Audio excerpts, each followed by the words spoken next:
Oh, thank you so much, Keith. What an anniversary week, Adam. And here we have arrived on Friday of this celebration week here of Morning Joy. We're just looking forward to all the new segments we're going to be adding and things that we're going to be doing for the production each and every weekday.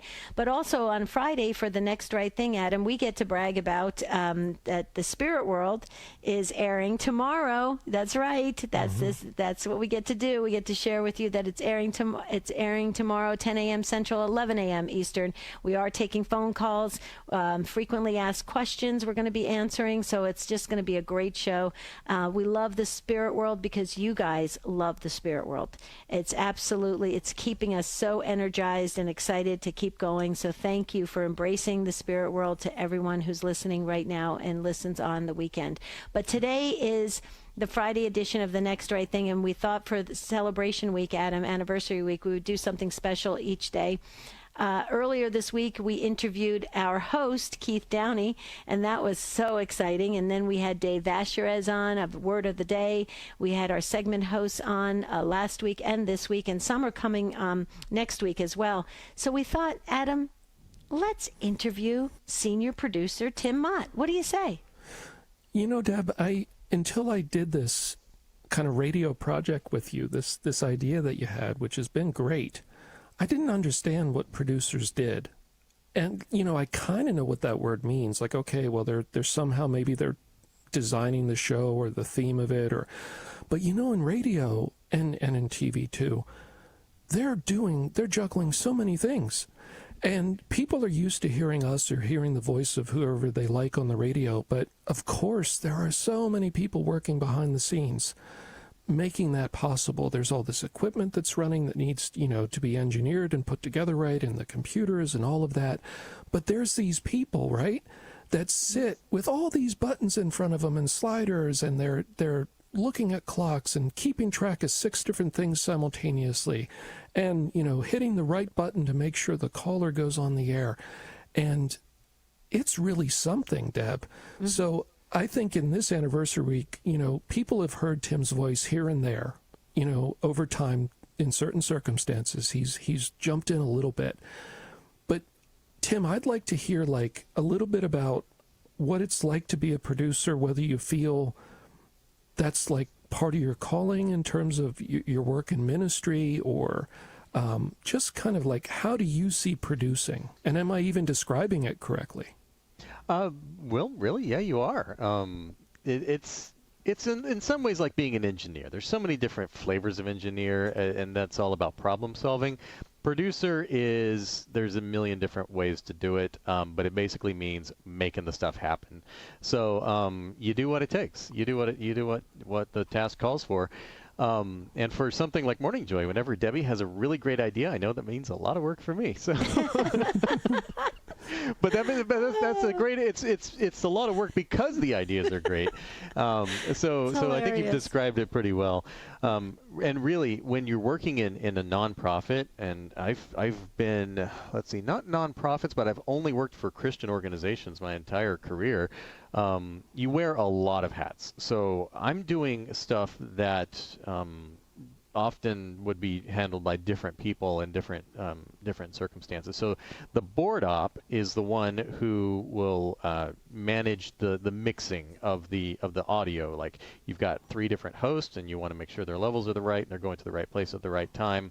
That's what the board op does.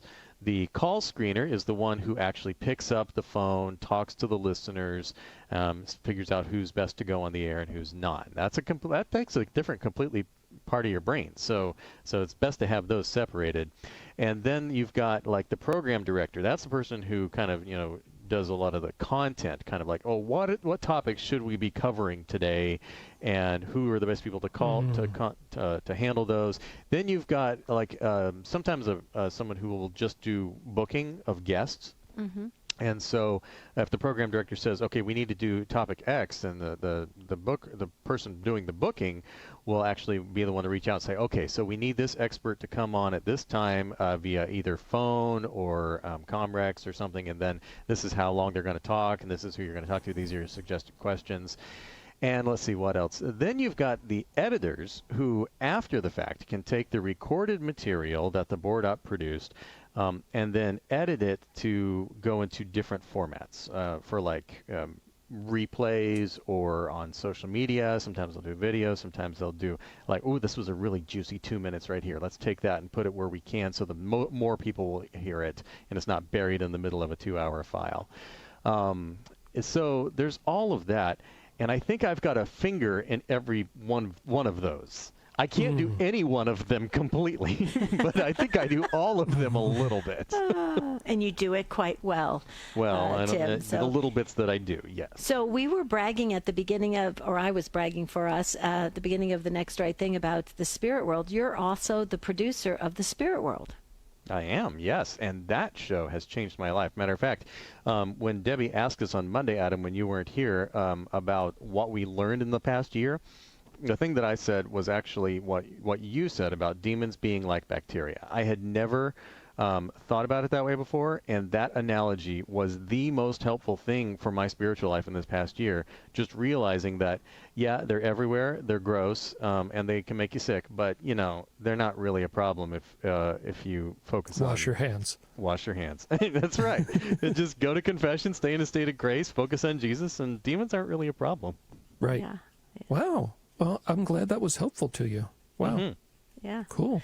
It's been a great week. It really has. So, you're the producer of Morning Joy, and you've been since the beginning. And yes, there's been a lot of bells and whistles, work to be done, everything. But how do you feel? I mean, give us your thoughts on the whole year. Are you pleased with the year? Do you think it's going well? Do you? And what are the things that you've noticed that are just the highlights?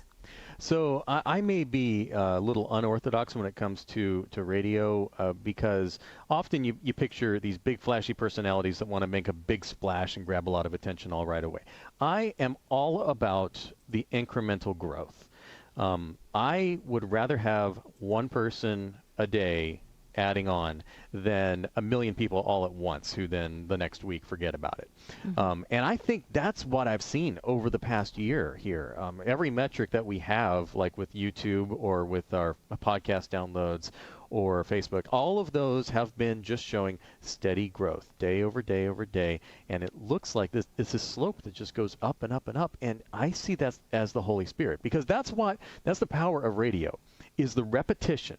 You've got constantly new people coming in and coming out, and you've got people only paying half attention as they're driving or going about their business. And so it really behooves the host to constantly repeat the message over and over again. And since that is what the Christian life is all about, radio is a super powerful medium for actually helping people on the road to holiness.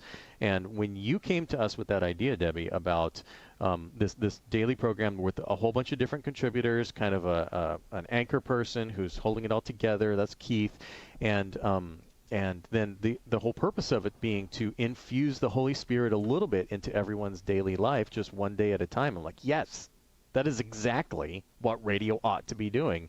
And so that is what my biggest takeaway from this past year has been, is that I think God's using it.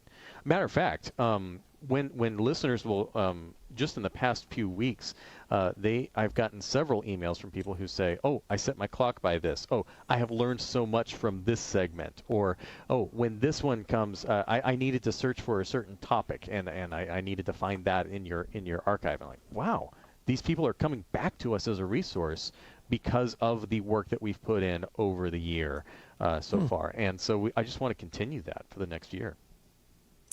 So so you mentioned your whole career.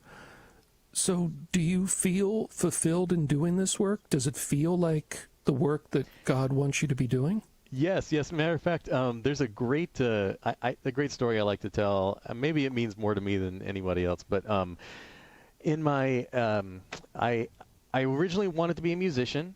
I was all in. I was 100%. I was willing to live under a bridge until I got an orchestra job as a trombonist. I was pretty good at trombone too.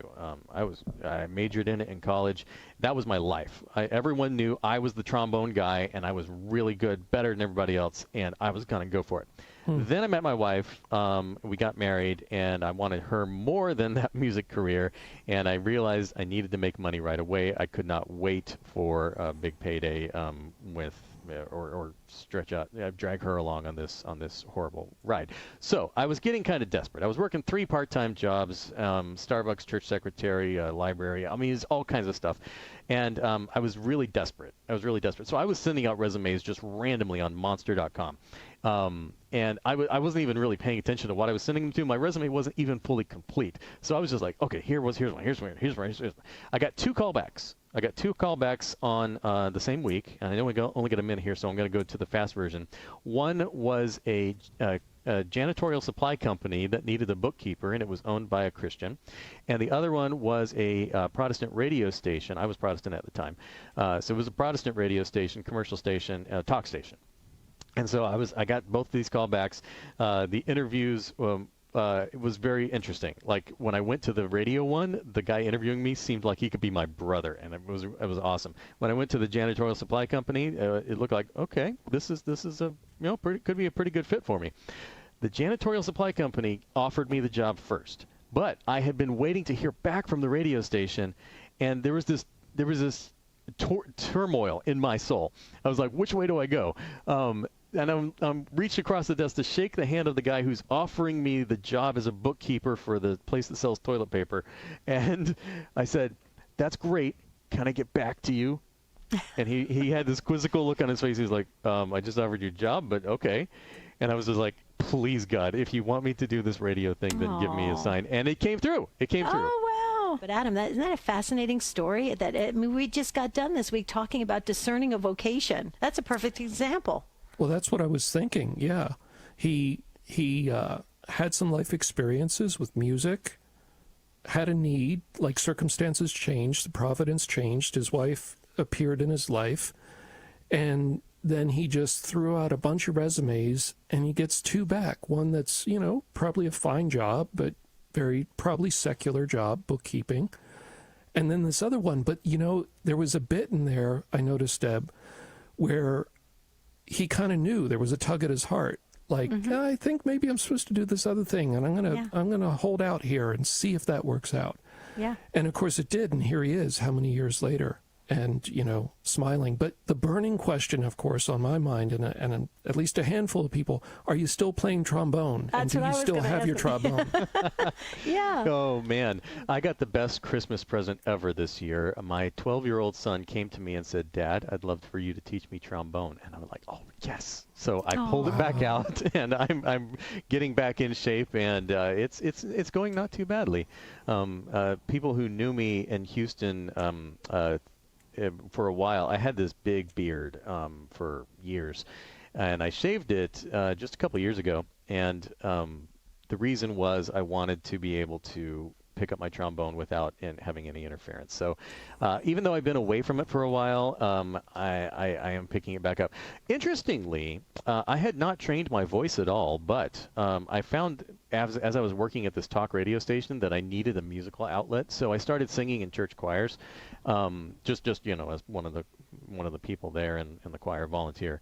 And I found that my musical training, my ear and my brain were really good. I could sight read it really well, even though my voice couldn't really keep up with all of the professional singers around. Wow. Wow. Okay, so we're getting to know producer Tim better for Anniversary Week. This is just a great, I wish we had a longer segment, but we don't. But Adam, I know we want to talk about Tim's upbringing, because Tim, you've got a dad who's a pastor, and it was you were brought up in the Baptist faith, correct? Absolutely. A free will Baptist, not the Calvinist Baptist. We define ourselves as being not Calvinist. The Free Will Baptists they were founded by a guy in New England in the colonial era. But it's this small kind of denomination that's really... My dad grew up Presbyterian, kind of, a little bit, rootless. Not rootless, but rudderless, not knowing which way to go. Presbyterian was kind of his default. But he had a conversion moment, a come to Jesus moment, and it was in a Baptist church. And so So it was God that really changed his life in an instant, and he decided to give everything to God.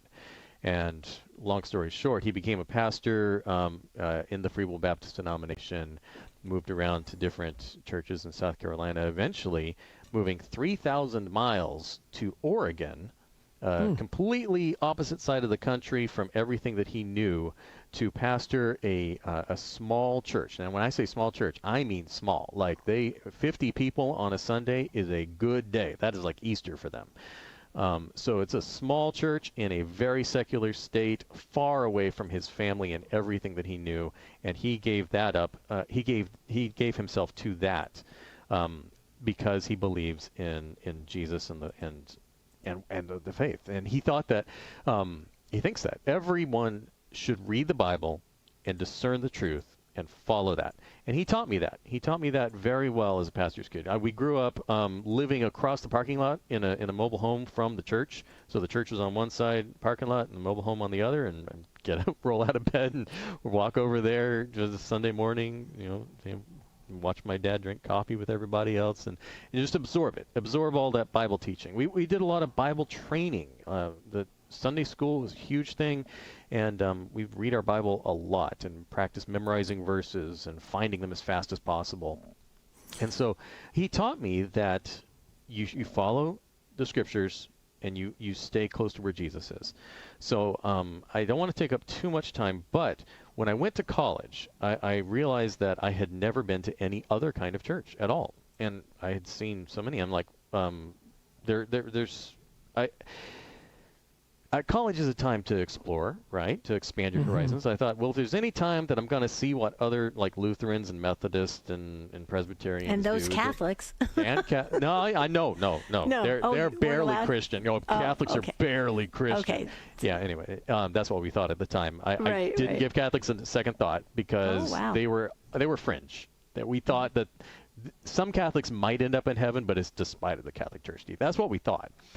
But I thought in college, it's a time to expand, time to go see some things, and I encountered a high church Episcopal church.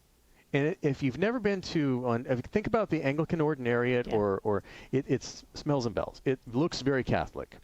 They've got an altar. They're doing the mass. They've got incense. They've got vestments. They've got the liturgy that it matches very closely to the Catholic liturgy, and it blew me away.